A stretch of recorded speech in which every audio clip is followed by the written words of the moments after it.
We can be seen on Facebook Live at WHPC. So, hello on the radio, hello online, and hello to the world. First, I'd like to remind everyone that next week, not this week, but next week, we're talking about June the 11th through the 13th, is a Jewish holiday. It's called Shavuot. Shavuot in Hebrew, also pronounced Shavuos, is a 2-day Jewish holiday. This commemorates the date when God gave the Torah to the Jewish people at Mount Sinai more than 3,000 years ago. It is preceded by 49 days of counting in eager anticipation. Shavuot is celebrated through desisting from work, candle-lit dinners, staying up all night to study Torah, and to listen to the reading of the Ten Commandments in the synagogue. And of course, not to forget, enjoying dairy foods and other festivities.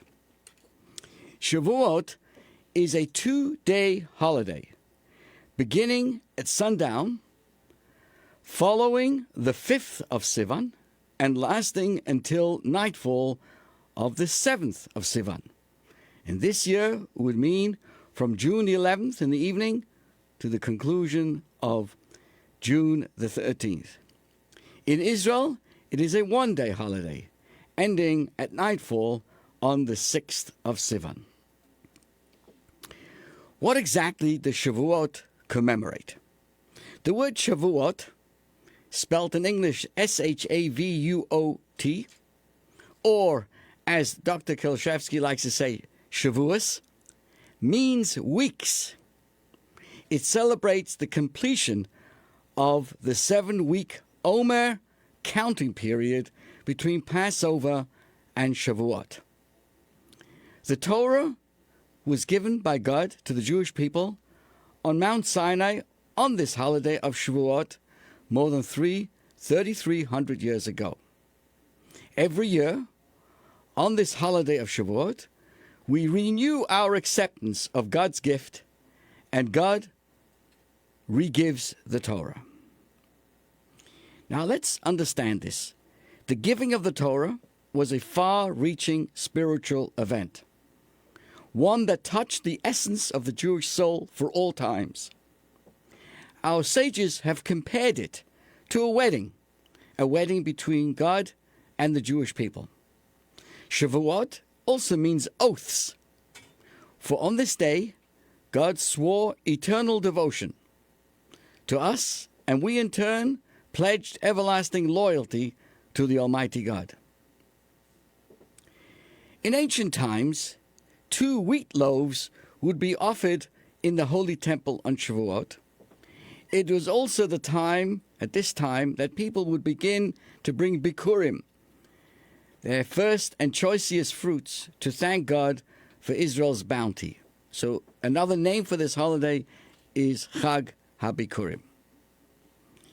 There is an interesting discussion I hear from time to time about the commitment to Torah and, different reactions. And therefore, I'd like to share with you, somebody said to me, "It's easy for you, Rabbi. You were born religious." It's an argument I hear all the time. People will approach me at weddings and after funerals. They may stop me on the street and corner me in the supermarket and attempt to explain to me exactly why they can't accept more Judaism into their lives, because they just weren't born into it. Their parents didn't practice, they didn't attend a Jewish school, or weren't paying too much attention during religious classes. They can't read Hebrew fluently, they never felt comfortable in a synagogue, and they're sorry, but it's definitely too late to start now. So the question this morning is that true? There have been tens of thousands of those who have returned to their Jewish roots, in Hebrew it's called Baalei Tshuva, over the last few decades. men and women who weren't born into religious families, but who have chosen to become more Torah observant. We all have the free choice to change and the ability to succeed. Admittedly, it might be harder to pick up a new language and to adopt new rituals at a relatively advanced age, but it definitely can be done if one wants it enough. Perhaps even more extraordinary than the Baalei Tshuva, the person who has returned, are Gerim, that's the Hebrew word for converts, who weren't born Jewish and yet have taken the audacious step of transforming their lives and casting their lot in with ours. We welcome them aboard and we admire their courage. A little later on in our program, we're going to actually have a wonderful interview with a gentleman who is a New York Post breaking news correspondent who wrote a novel about someone who thought he was Jewish and later on had to convert. Stay tuned for that. But in general, we welcome someone who wishes to convert and we admire their courage. If you think about it, Shavuot is a festival where we celebrate this capacity to adopt Judaism and commit oneself to God. The men and women clustered around Mount Sinai didn't really know what they were getting into, but they were willing to find out. Right there and then, they chose God and promised to spend the rest of their lives changing, learning, and practicing until they got it right. It's not easy, but it's worth it. So on Shavuot, in a certain sense, we all become the Baalei Tshuva. We all become those returnees, and we all promise to convert in this sense. It makes no difference where we've come from. The real question is, where are we heading? When Moses climbed a mountain to receive God's commands to his new nation, God instructed them to say to the house of Jacob and to tell the children of Israel. Those two words, the house of Jacob and the children of Israel. And the biblical commentators point out that the variant expressions, you should speak to the Beis Yaakov and the Bnei Yisrael, two terms, the house of Jacob and the children of Israel, are a reflection of the different types of people whom Moses was addressing. I even learnt most recently that Moses designated where you stood and where you stood around the mountain. Everybody had their place. What is the significance between the house of Jacob and the children of Israel in terms of different personalities? Jacob and Israel are both names of our forefather Jacob. Jacob was the name that he was given at birth, and it reflects his identity as innately who he was, born to spirituality, his parents. Israel is the name that he received when, as an adult, he demonstrated the courage and the maturity to struggle against adversity and independently choose to transform himself. So when God speaks to Moses and says, so you should speak to the Beis Yaakov, the house of Jacob, is a reference to the birthplace, which of course we don't get to pick our parents, and we have done nothing to deserve the treasures into which we're born. The term children of Israel, by contrast, describes us as an adults that we have become, who choose our own paths in life and deserve the rewards that we have personally earned. God was instructing Moses to speak to both levels and tailor his message to every stage in the journey through life. God is speaking to all of us all the time. No matter what we've been doing until now, we can and we must do better in the future. The training we received to date and the legacy we've inherited from our parents and teachers are useful only if we utilize them to better ourselves in the future. Okay, we were all born But at the same time, we must all improve ourselves.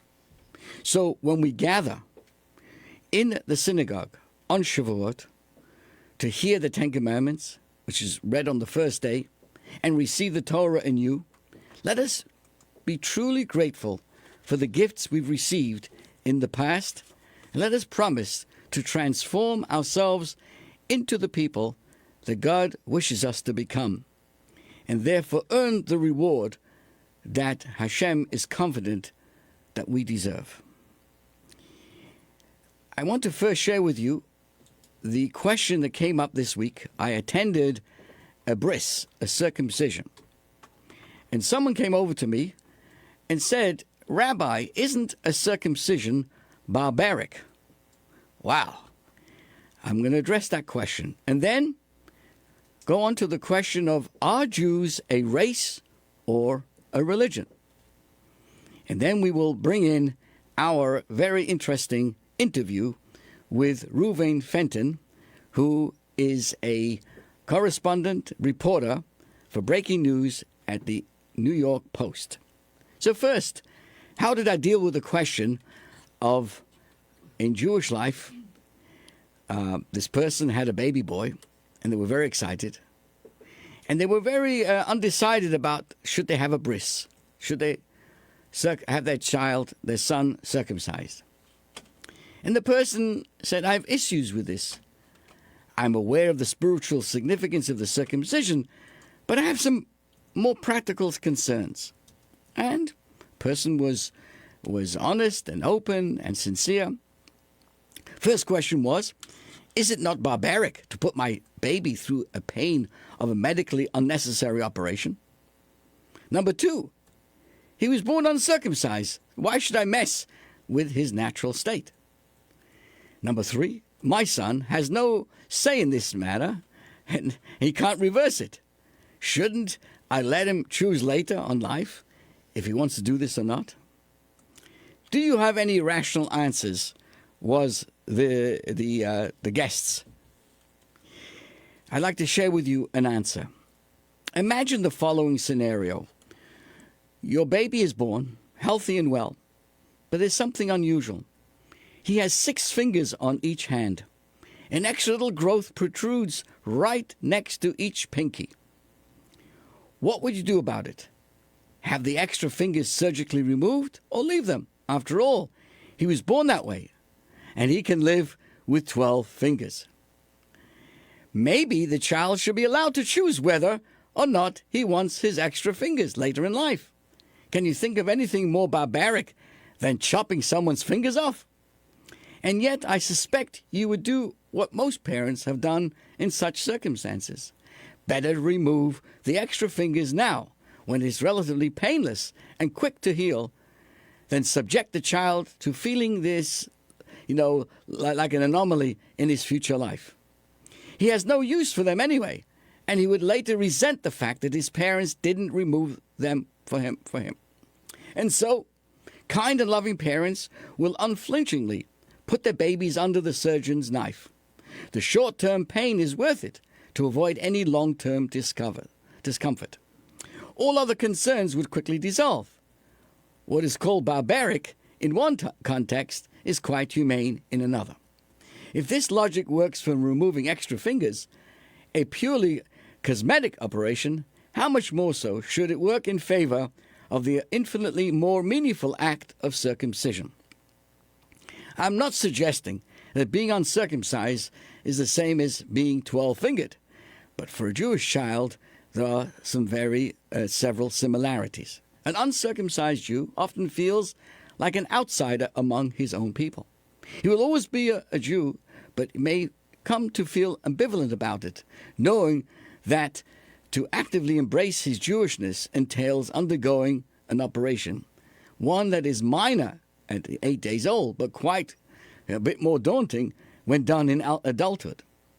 I have attended adult circumcisions, and it's inspiring when someone makes that choice. There are many Jewish people who came from Russia, from the Soviet Union period, and never had a bris. And therefore, at the age of 40, 50, 60, whatever, even 80, they will do it. Obviously, it's a much bigger issue than doing it at the age of 8 days. The actual procedure is not such a big deal, but the decision to go through it is. So, putting all spiritual considerations aside, from a purely practical perspective, here is the equation. Leave your son uncircumcised, and you leave him with a psychological barrier to explore his own identity.